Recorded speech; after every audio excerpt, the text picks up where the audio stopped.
भक्त भगति भगवंत गुरु चतुर नाम बपु एक।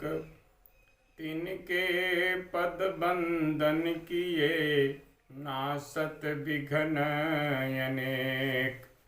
सीय मांडवी उर्मिला श्रुति कीर्ति बरबाम। चारो सुमन चारो रतन तुलसी करत प्रणाम। तुलसी करत प्रणाम। यह कलिकाल मलायतन मन करि देखु विचार। श्री रघुनाथ नाम तजी नाहि नयान आधार। नाहि नयान आधार। श्री राम जय जय राम। श्री राम जय जय राम। श्री राम जय जय राम। श्री राम जय जय राम। श्रीमद् परमाचार्य परम विज्ञानशील सदकवि वृंद कमल प्रभाकर श्री सच्चित आनंद घन आनंद कंद प्रभु श्री राम प्रभु की मही अनुकंपा से भगवान की और भगवान के भक्तों की कथा जो जीवन में प्रेम रस और प्रेम भक्ति प्रदायिनी है, वो भगवान के भक्तों की गाथा बड़ी सुंदर है। भगवान के भक्त संस्कार से युक्त होते हैं और संस्कारी घर से संस्कारी व्यक्ति जहाँ भी जाता है वो कुसंस्कार में अगर चला गया हो तो भी वो कुसंस्कार को समाप्त कर संस्कार से युक्त कर देता है। अच्छे घर की बहू बुरे घर में भी पहुंच जाए तो उस घर को अच्छा बना देती है। इसी पर एक बड़ा सुंदर एक कथा है भक्तमाल में। एक बड़े अच्छे भक्त घर की बिटिया जो उनके माँ पिता और पूरा परिवार ही भगवान का भक्त था, जो नित्य प्रति प्रभु की आरती, प्रभु को स्नान कराना, अपने स्नान करना, भगवान को खिला करके भोजन करना, भगवान का भोग लगा करके भोजन करना, नित्य प्रति भजन आरती स्तुति और तुलसी की सेवा, तुलसी में शाम के समय दीपक जलाना, आरती करना, बड़ों का सम्मान करना, सेवा करना, उनकी आज्ञा का पालन करना, ये सब संस्कार उस भक्त के घर में मिला था। शादी ब्याह रिश्ता ये पूर्व संस्कार के अनुरूप मिलते हैं। जिसका जैसा भाग्य है वहाँ पर वो जाता है। इसी प्रकार से एक बड़ी विचित्र कहानी है। एक अच्छे घर की बिटिया एक ऐसे कुसंस्कारी के घर ब्याही गई। वो तो प्रभु की कृपा थी जिसके द्वारा, जिसके कारण जो है वो जीवन उसका संवर गया, नहीं तो असंभव था। उसकी कथा इस प्रकार की है कि उसके पिता अपनी बेटी को एक बड़ा अच्छा सा भजन गाते थे और उनके गाते गाते वो बिटिया भी उस भजन को याद करके गाती थी। वो भजन बड़ा प्यारा है। वही भजन और मंत्र कहिए, भजन कहिए, वो भजन उसके जीवन का सहारा बन गया था। वो भजन इस प्रकार से है। उसके पिता कहते थे, राधा कृष्ण की झांकी के सामने बैठ जाते थे, मंदिर के सामने, और कहते थे अपने बिटिया को साथ में ले करके कि मेरो राधा रमन गिरधारी, गिरधारी श्याम बनवारी। मेरो राधा रमन गिरधारी, गिरधारी श्याम बनवारी। गिरधारी श्याम बनवारी, गिरधारी श्याम बनवारी। मेरो राधा रमन गिरधारी, गिरधारी श्याम बनवारी। मेरे मन के मंदिर में आ जा, मेरे मन के मंदिर में आ जा। बाकी सी छवि दिखला जा, बाकी सी छवि दिखला जा। बड़ी प्यारी है सूरत तुम्हारी, गिरधारी श्याम बनवारी। मेरो राधा रमन गिरधारी, गिरधारी श्याम बनवारी। गिरधारी श्याम बनवारी, गिरधारी श्याम बनवारी। मेरो राधा रमन गिरधारी, गिरधारी श्याम बनवारी। तू तो करता रहा ऐसी चाले, मेरा जीवन है तेरे हवाले। तू तो करता रहा ऐसी चाले, मेरा जीवन है तेरे हवाले। मैं तो दासी हूँ भगवन तुम्हारी, गिरधारी श्याम बनवारी। गिरधारी श्याम बनवारी। मेरो राधा रमन गिरधारी, गिरधारी श्याम बनवारी। तूने लाखों हजारों को तारा, तूने लाखों हजारों को तारा। मैं तो फिरता रहा मारा मारा, मैं तो फिरता रहा मारा मारा। अब तो बारी है भगवन हमारी, गिरधारी श्याम बनवारी।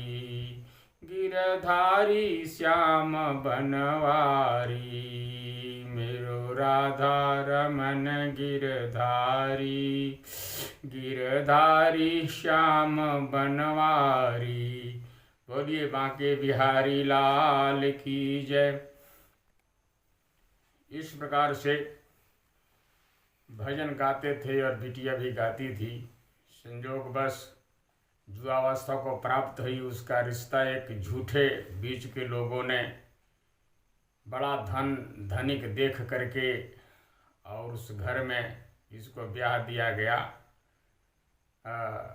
झूठे कहलवा करके कि बड़े संस्कारी हैं, बड़े अच्छे हैं, बड़ा धन है, आपको बिटिया को किसी प्रकार का दुखी जीवन नहीं होगा, सुख से जी लेगी। लेकिन ऐसे घर में उसका ब्याह हुआ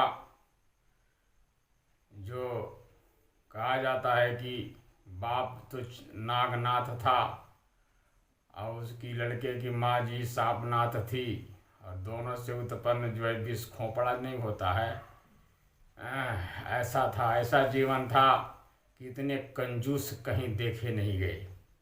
एक होता है मक्खी चूस और एक का होता है कंजूस।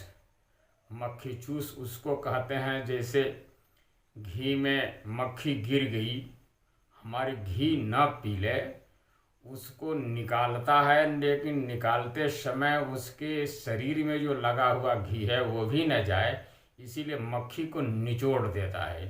मक्खी को ऐसे निचोड़ता है कि उसका राख पात, उसका जो है रक्त, खून खान सब उसके घी में पड़ जाता है। लेकिन वो चमड़ी जाए लेकिन दमड़ी न जाए, इस प्रकार से वो घर था। और कंजूस को कहते हैं जो कान के अंदर में तेल कोई डाल दे और तेल खोंठी बन करके निकलता है, उस खोंठी को निकालते हुए भी वो जो उस खोंठी को भी चूसता है कि वो तेल जो बाहर न चले जाए, उसको कहा जाता कंजूस। ऐसे परिवार में उसका रिश्ता हुआ। जा करके जब घर में गई तो घर को देख करके रोने लगी। 2-3 दिन के बाद ना कोई स्नान करता है ना कोई झाड़ू बहारू लगाता है। कई कई दिन हो जाते हैं स्नान के बिना, झाड़ू के बिना, और वही गंदा गंदा खाना, गंदा गंदा सोना।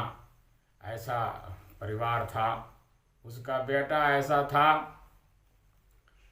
कि वो नित्य मांसाहार करता था। कहीं कभी बकरी का मांस, कभी मछली, कभी मुर्गी, कभी बकरी, कभी भैंसा, कभी कहीं न कहीं के सारा पैसा का जो है मांस ही खा जाता था वो। ऐसा परिवार में जो है उसका बिचौलियों ने शादी करवा दिया था। परंतु वो बेचारी के ऊपर तो मानो आपत्ति की पहाड़ टूट गई। कहाँ अच्छे संस्कार से युक्त थी, नित्य स्नान करना, और उस घर में कोई स्नान करता ही नहीं था। ये किसी भी तरीके से स्नान कर लेती थी, लेकिन भगवान से बार बार प्रार्थना करती थी कि हे प्रभु, हमारा कौन सा गलती हो गई, कौन से पाठ पूजा में गलती हो गई कि हमको यह घर ऐसा मिला नरक के सदृश। कमरे के एक कोने में बैठ करके और भगवान से नित्य प्रति प्रार्थना करती थी। यही दोनों कमरे के बत्ती को बंद कर देती थी, अंधेरे में बैठ जाती थी और आंखें बंद करके दोनों हाथ जोड़ करके, बाहर के प्रकाश भले बंद हो लेकिन अंदर के ज्ञान का प्रकाश उसके हृदय में था। और वो पिता द्वारा दिए गया संस्कार से युक्त जो भजन याद था, उसी भजन को आंख बंद करके भगवान को मन ही मन प्रभु को सुनाती थी। मेरो राधा रमन गिरधारी, गिरधारी श्याम बनवारी, गिरधारी श्याम बनवारी, मेरे मन के मंदिर में आ जा, बाकी सी छवि दिखला जा, बड़ी प्यारी है सूरत तुम्हारी, गिरधारी श्याम बनवारी, तू तो करता रहा ऐसी चालें, मेरा जीवन है तेरे हवाले, मैं तो दासी हूँ भगवन तुम्हारी, गिरधारी श्याम बनवारी, तूने लाखों हजारों को तारा, मैं तो फिरता रहा मारा मारा, अब तो बारी है भगवन हमारी, गिरधारी श्याम बनवारी, मेरो राधा रमन गिरधारी, गिरधारी श्याम बनवारी। जो निर्मल मन से निस्संदेह एकांत में प्रभु से प्रार्थना करता है, प्रभु को पुकारता है, प्रभु धन नहीं देते, सुनिए, प्रभु बुद्धि देते हैं, संजोग बनाते हैं। और कुछ दिनों के बाद उस बिटिया के मन में ये बात आई, कुछ संस्कार हुए, इस प्रकार से उसका जीवन जो है चल रहा था।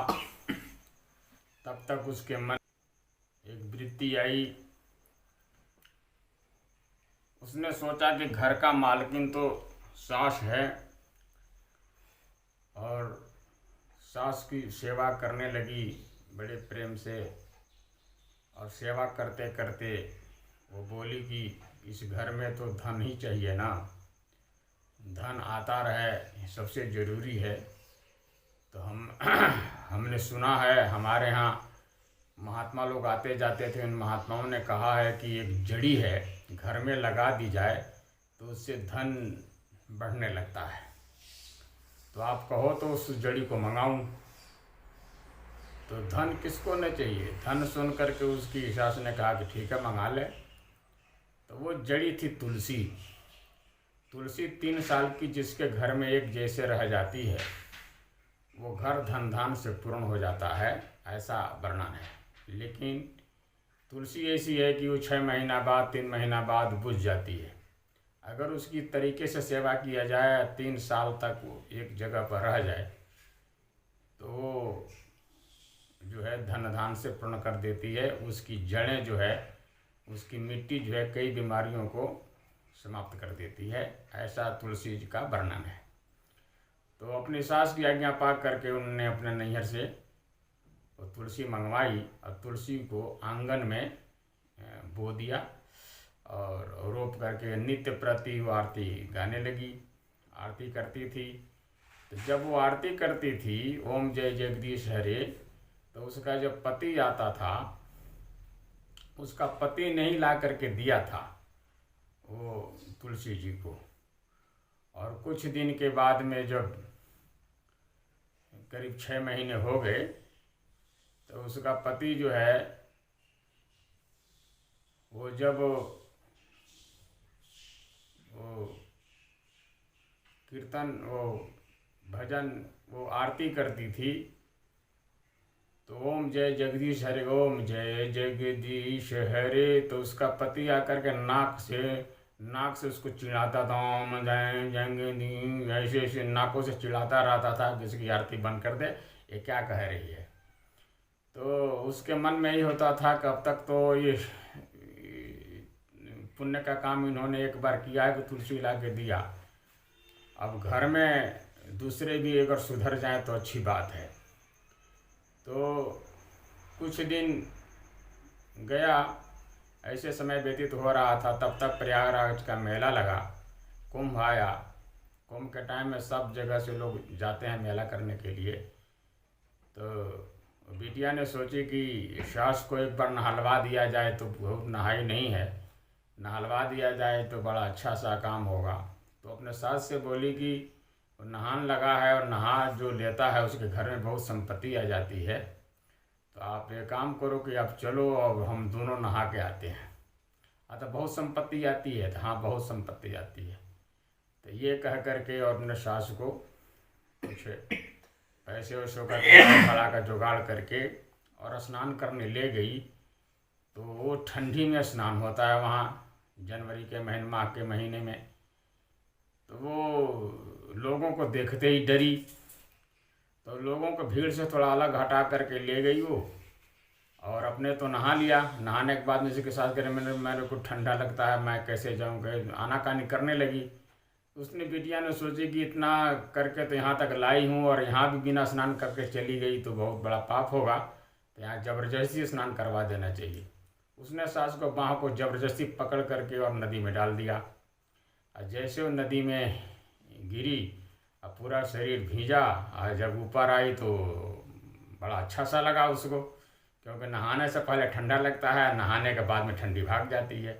जब उसका शरीर चंगा हो गया तो कहे कि बहुत बढ़िया काम हुआ, बहुत बढ़िया स्नान हो गया, मेरा शरीर से सारे पाप भाग गए, शरीर हल्का हो गया, सारी ठंडी भाग गई। तो नया कपड़ा पहना करके बड़े हंसी खुशी से घर लेकर के आई। हंसी खुशी से घर में लेकर के आई, और उस दिन से कुछ काम जो है घर का भी सास जो है कहना मानने लगी। उसका जो पति था वो भी कुछ कहना मानने लगा था, कुछ काम अच्छा सा हुआ। और भगवान को नित्य प्रति कमरा बंद करके भगवान से प्रार्थना करते थे कि हे प्रभु, मेरा छोटा सा मन है वो भी आप ले लो, और आप हमारे ऊपर कृपा करो, इस परिवार के ऊपर कृपा करो कि जिसे पूरा जो है घर संभल जाए। तो बैठ करके बड़ा सुंदर भजन गाती थी, भगवान को अपना मन दे देती थी। कहती थी कि मेरा छोटा सा मन ले लो राधा रमन नजराना, ज्ञान भक्ति का दे दो खजाना। मेरा छोटा सा मन ले लो राधा रमन नजराना, ज्ञान भक्ति का दे दो खजाना। कहा माने नहीं दुष्ट पापी, मेरा मन है बड़ा संतापी। पाठ पूजा नहीं आस दूजा नहीं हमने जाना, ज्ञान भक्ति का दे दो खजाना। मेरा छोटा सा मन ले लो राधा रमन नजराना, ज्ञान भक्ति का दे दो खजाना। दोनों हाथों से आंखों का मिसती रहती थी, रोती रहती थी और भगवान से प्रार्थना करती रहती थी। मेरा चंचल मनी राम भोला, निस दिन फिरता है दर दर ये डोला। सीख सहता नहीं थीर रहता नहीं यह दीवाना, ज्ञान भक्ति का दे दो खजाना। मेरा छोटा सा मन ले लो राधा रमन नजराना, ज्ञान भक्ति का दे दो खजाना। खीरा तीर्थ अनेकों में जाकर, सिर जटा और विभूति रमा कर। हरि गुण गाया नहीं मन को मारा नहीं खाक छाना, ज्ञान भक्ति का दे दो खजाना। मेरा छोटा सा मन ले लो राधा रमन नजराना, ज्ञान भक्ति का दे दो खजाना। इस प्रकार से भजन के द्वारा प्रभु को मनाती रहती थी। कुछ दिन फिर से समय आया, बिटिया ने सोची कि और सास माँ को कुछ नज़र आने लगा, भगवान का गुणगान करने लगी। पतिदेव तो कुछ सुधर ही गए, अब ससुर जी रह गए। तो ससुर जी के एक दिन ऐसा हुआ कि वो नाश्ता कराने ले जाती थी रोज़, तो आज उसके मन में ऐसा आया कि उसने जो है एक परात जो है चना रख दिए, कच्चा चना, और जब नाश्ता पर बैठे तो वही कच्चा चना रख दिया। और वो बड़ी झंझट में नाराज़ हो गए। वो देखते ही नाराज़ हुए, ये क्या कर रही है, बूढ़े में दांत नहीं है और हमको ये दे रही है खाने के लिए, कैसा मजाक सूझ रहा है। तो उन्होंने, उसकी सास ने और सब ने मिल करके बड़ा बुरा कहने लगे इस बहू को। और उसकी सास जो गांव भर के लोगों को बटोर लाई कि हमारे बूढ़े को ये जो है इस बुढ़ौती में चना दे रही है, बताओ चना कैसे खाएंगे। इस प्रकार से लोग इकट्ठा हो गए। लोग इकट्ठा होने के बाद में इससे पूछा कि ऐसा क्यों कर रही है। तो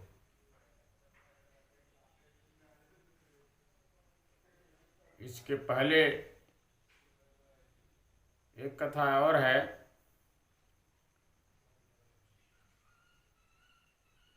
कि इसने जो है वो चना के बहाने कही कि भाई मैं तो चना इसीलिए दे रही हूँ कि आपके मरने के बाद में जो आपने दिया है ना वही न खाएंगे, इसलिए चना आप खाएं। चना आप रोज़ देते रहते हैं तो पहले से चना आप खा लीजिए, जो अभ्यास बना रहेगा, क्योंकि चना आपने बांटा है ज़िंदगी में, तो चना ही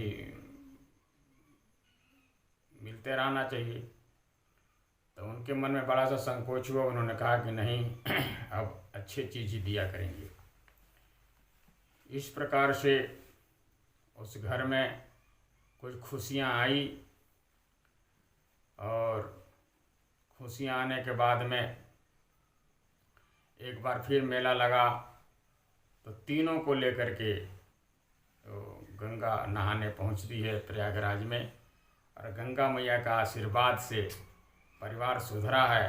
गंगा मैया के तट पर जा कर के बड़ी सुंदर भजन गाई, कही कि मैया आपके कृपा से पतिदेव भी सुधर गए, सास माँ भी सुधर गई, और ससुर जी भी सुधर गए। अब इनको अच्छी तरीके से कृपा करके इनके अपने भक्ति का वरदान दो।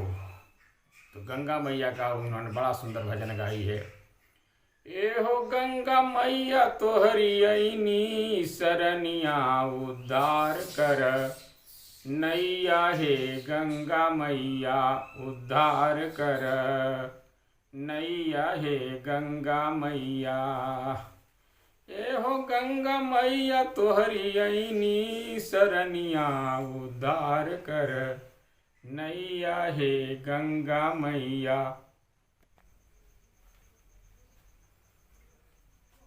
हे हो गंगा मैया तोहरी अईनी शरनिया उद्धार कर, नैया हे गंगा मैया उद्धार कर, नैया हे गंगा मैया। विष्णु के चरणों में अमृत सुरहलू, सरस्वती सलिल सुधा तू समैलू।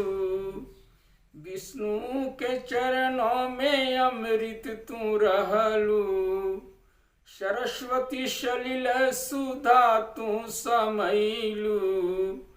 14 कोटि देवता करे तोहरी अर्चनिया उद्धार कर, नैया हे गंगा मैया उद्धार कर, नैया हे गंगा मैया। ए हो गंगा मैया तोहरी अईनी सरनिया उद्धार कर, नैया हे गंगा मैया उद्धार कर। ब्रह्मा जी तोहर बदे ब्रह्मलोक छोड़ले, ब्रह्मा जी तोहर बदे ब्रह्मलोक छोड़ले। जगत नियंता से जाके नाता जोड़ले, जगत नियंता से जाके नाता जोड़ले। एक बूंद दिहल विष्णु मानी के बचनिया उद्धार कर, नैया हे गंगा मैया उद्धार कर, नैया हे गंगा मैया। विष्णु लोक छोड़ जब भूमि लोक चललू, विष्णु लोक छोड़ जब भूमि लोक चललू। 14 भुवन हाहाकार तू मचवलू, 14 भुवन हाहाकार तू मचवलू। त्रिपुरारी जटाधारी हो, त्रिपुरारी जटाधारी हर हर कहनिया उद्धार कर, नैया हे गंगा मैया उद्धार कर, नैया हे गंगा मैया। ए हो गंगा मैया तोहरी अईनी सरनिया उद्धार कर, नैया हे गंगा मैया उद्धार कर। बड़ा सुंदर भजन गा के गंगा मैया को मना करके फिर से स्नान कराई अपने तीनों परिवार को, और फिर वापस आई। तब से घर में कुछ अच्छा सा चहल पहल होने लगा था। उसके घर में एक संत आए भिक्षा मांगने, भिक्षाम दे। वो घर से निकली नहीं, बार बार उन्होंने कहा भिक्षाम दे, तो घर से बाहर आई और कहीं यहाँ कुछ नहीं है। कहे कि तुम क्या खाती हो? तो बोलती है कि जो है हम क्या खाते हैं, तुम्हारी उम्र कितना है? हम उसने पूछा कि तुम लोग क्या खाते हो, कोई खाने का भी नहीं है। कहते बासी खाते हैं हम लोग, तो बासी देना ठीक नहीं है। तुम्हारा उम्र कितना है? तो 16 साल की। तेरे पति का उम्र क्या है? 6 महीना। और तेरे सास का उम्र क्या है? तो उन्होंने कहा कि 3 महीना। और तेरे ससुर का जन्म कितना कितना है? तो कहती उनका जन्म ही नहीं हुआ अभी। इस प्रकार से वो सास सुन रही थी इसकी बात को, और शाम को जैसे परिवार इकट्ठा हुआ उन्होंने कहा कि ऐसी ऐसी बातें कर रही थी बहू। ऐसी ऐसी बात कैसे हुई कि हमको कह रही थी 3 महीने का, और मेरे बेटे को कह रही थी 6 महीने का, और अपने को कह रही थी 16 साल का, आपको कह रही थी कि जन्म ही नहीं हुआ। तो इस प्रकार से रात्रि को लोगों ने बुलाया और सबके बाद में बताया ऐसी ऐसी बात क्यों कही। तो उसने बताया कि भाई हम तो छोटे उम्र से भगवान में लगी हूँ, तो हमारा उम्र 16 साल का है, मैं 16 साल से ही लगी हूँ, और पतिदेव जो है इनको 6 महीना ही हुआ, और सास को जो है 3 ही महीना हुआ लगे हुए, और ससुर का तो अभी जप ही नहीं कर रहे हैं कुछ, इनका जन्म ही नहीं हुआ, इसीलिए तो कही। तो ससुर को लज्जित हुए और भी कुछ जो है दान पुण्य देने लग गए। दान पुण्य देने से जो है अच्छा सा घर चलने लगा, सभी सुधर गए, और सभी के मन में आया कि बहुत बहुत होशियार मिली है, और घर में 4 चाँद लगाई और समाज में भी नाम कमाई, तो हमारे परिवार का बड़ा ऊंचा दर्जा इस बहू ने दिलाई है। तो सभी मिलकर के कीर्तन कर रहे हैं प्रभु का बड़े सुंदर तरीके से। गोविंद गोविंद गाइए रे, भजो राधे गोपाल कृष्ण गाइए रे। गोविंद गोविंद गाइए रे, भजो राधे गोपाल कृष्ण गाइए रे। राधे गोपाल कृष्ण गाइए रे, भजो राधे गोपाल कृष्ण गाइए रे। गोविंद गोविंद गाइए रे, भजो राधे गोपाल कृष्ण गाइए रे। मुरली मनोहर गाइए रे, भजो नंद के लाल नित गाइए रे। मुरली मनोहर गाइए रे, भजो नंद के लाल नित गाइए रे। गोविंद गोविंद गाइए रे, भजो राधे गोपाल कृष्ण गाइए रे। गिरिधर गोपाल नित गाइए रे, भजो मीरा के नाथ प्रभु गाइए रे। गोविंद गोविंद गाइए रे, मन राधे गोपाल कृष्ण गाइए रे। कृष्ण कन्हैया गाइए रे, भजो शूर के श्याम प्रभु गाइए रे।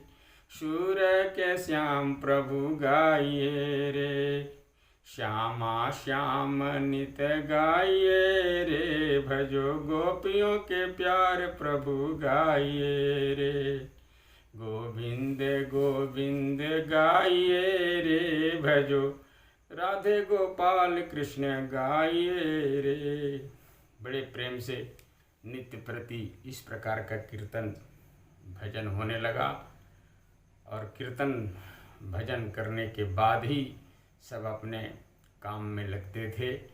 जहाँ भी जाना होता दिनचर्या में, जिसका जहाँ भी दिनचर्या था वहाँ लगते थे, और सवेरे और शाम को प्रभु का स्मरण करके जाते थे। वो जो घर था वो स्वर्ग बन गया। और इस तरीके से अच्छे लोग अगर बुरे घर में भी अगर चले जाते हैं तो घर स्वर्ग बन जाता है। बोलिए सच्चिदानंद भगवान की जय। भक्तवत्सल भगवान